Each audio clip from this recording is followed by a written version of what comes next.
Bem, nosso estudo de hoje é a lição 117 do livro Palavras da Vida Eterna, Espera por Deus.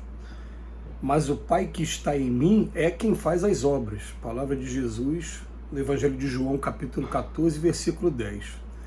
Saibamos buscar o pensamento divino, atuante em todas as formas da vida, trabalhando na construção do bem, mesmo que os quadros da luta humana se nos mostrem tisnados pela sombra do mal.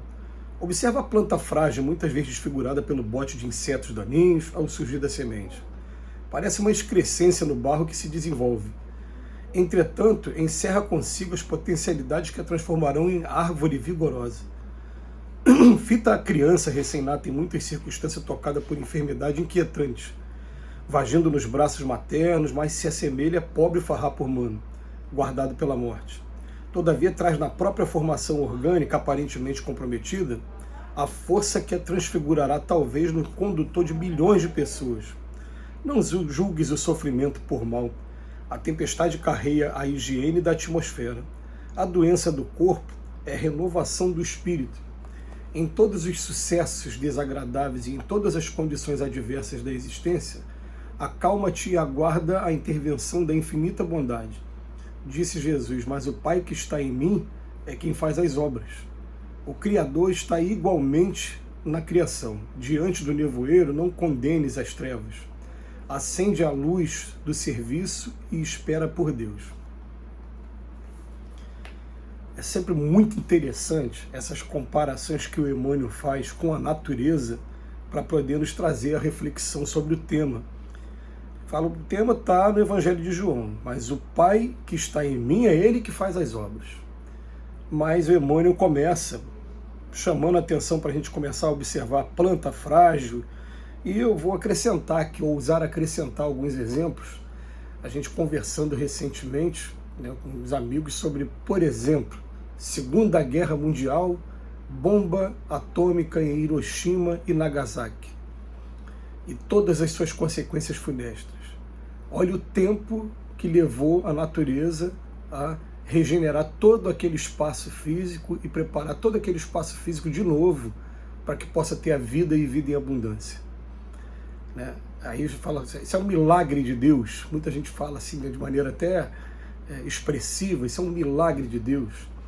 Mas nós também conseguimos observar rios em que o homem não estava sabendo utilizar da melhor maneira e que, de repente, a natureza fez o seu papel, trazendo de volta à vida aquele rio.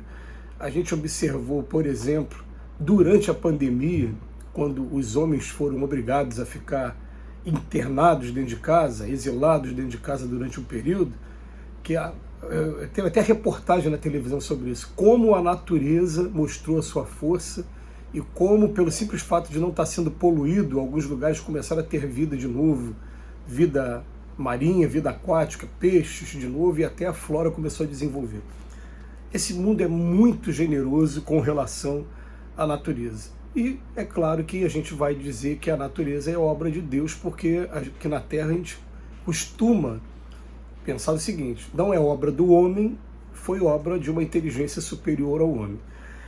Quando a gente vai estudar livros como O Grande Enigma, de Leon Denis, que é um espírito que a gente tem maior admiração pela sua obra, o Leon Denis ele fala no Grande Enigma, olha, tem coisas que a gente pensa que é Deus, mas ainda são espíritos superiores a nós, que estão trabalhando naquele percurso ali. Por exemplo, eu sei que quando eu pego um relógio hoje, e desde que ele não seja o relógio digital, seja aquele relógio ainda, né, de marcação de minutos e segundos, a gente vai ver assim, que construir um relógio é um trabalho engenhoso. Eu não sei fazer um relógio, pode ser até que eu aprenda de repente tendo contato com um profissional correto, mas tem uma quantidade certinha de carga magnética, tem que ter aquele peso exato nas palhetas, né, para poder tá funcionando da maneira correta e não atrasar, porque se você atrasar milésimos de segundo,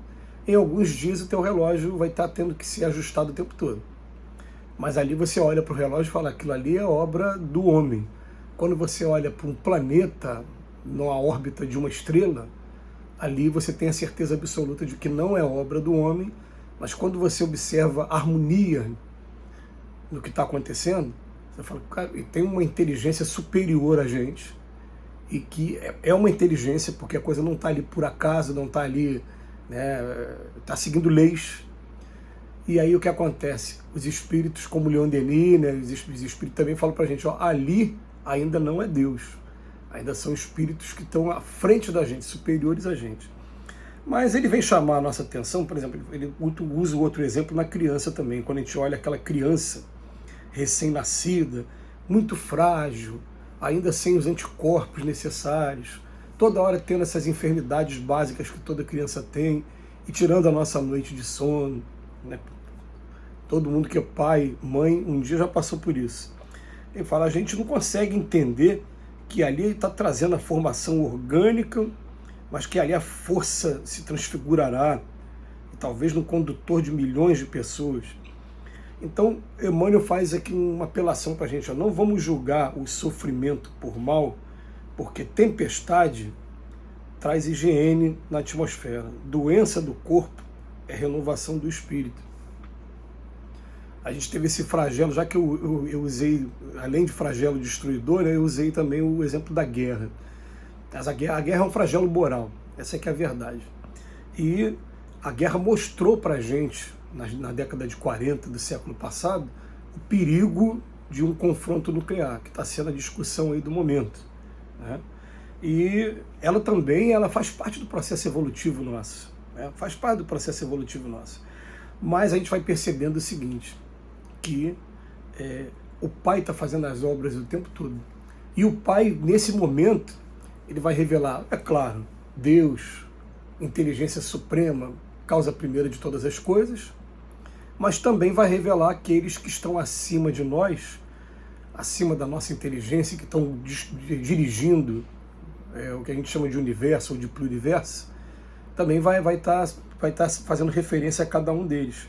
E eles estão pedindo para a gente, não vamos julgar o sofrimento por mal, nem a tempestade, nem a doença do corpo, porque a doença do corpo ela renova os espíritos, em todos os sucessos desagradáveis, em todas as condições adversas da existência, acalma-te e aguarda a intervenção da infinita bondade. Hoje, pode parecer até estranho um posicionamento como esse. É claro que um posicionamento como esse que eu vou falar aqui agora, ele não significa estagnação. A gente sabe que o espírito é movimento o tempo todo. Mas hoje a gente não tem a menor dúvida de que tudo que está acontecendo ao redor da gente está sendo para o nosso progresso. Tudo. Ah, mas a violência urbana está chegando a um ponto absurdo. É necessário, às vezes, que o mal chegue ao excesso para que seja observada a necessidade de mudança dele. Tem, daqui a pouco, uma utilidade, vai ter, sim, uma razão para isso estar acontecendo. Ah, está tendo uma mudança climática, tem uma razão, tem um equilíbrio nisso. Aliás, a gente está vendo, né, que algumas regiões que estavam acostumadas com o seu clima, agora está tendo que se adaptar a um clima completamente novo. Em compensação, a gente tem conhecimento, né, principalmente filho de nordestino igual a mim, tem conhecimento de muitos lugares onde a seca castiga muito, e se a gente pudesse fazer uma distribuição mais equânime das chuvas no planeta, a gente reservaria com certeza um pouquinho de água para lá. Então as coisas vão sendo acertadas aos poucos também, de acordo com o gênero e a natureza das provas que os espíritos que estão encarnados naquela região precisam passar. De maneira que se a gente for na nossa necessidade evolutiva ainda de passar por um lugar de seca, daqui a pouco a gente desencarna aqui e vai nascer lá. Faz parte também do progresso do espírito. Então tudo que está acontecendo ao nosso redor está sendo para o nosso progresso, está sendo para o bem. E Jesus, que é o nosso representante maior aqui, ele fala, mas o Pai que está em mim é Ele quem faz as obras. Jesus o tempo todo ele coloca-se a terceira pessoa, ele fala o Pai. Ele não diz que ele é Deus, ele fala o tempo todo, meu Pai. Aliás, Allan Kardec teve até o trabalho de pegar os 4 evangelhos e ver quantas vezes Jesus se referiu na terceira pessoa, ao meu Pai, meu Paizinho, né?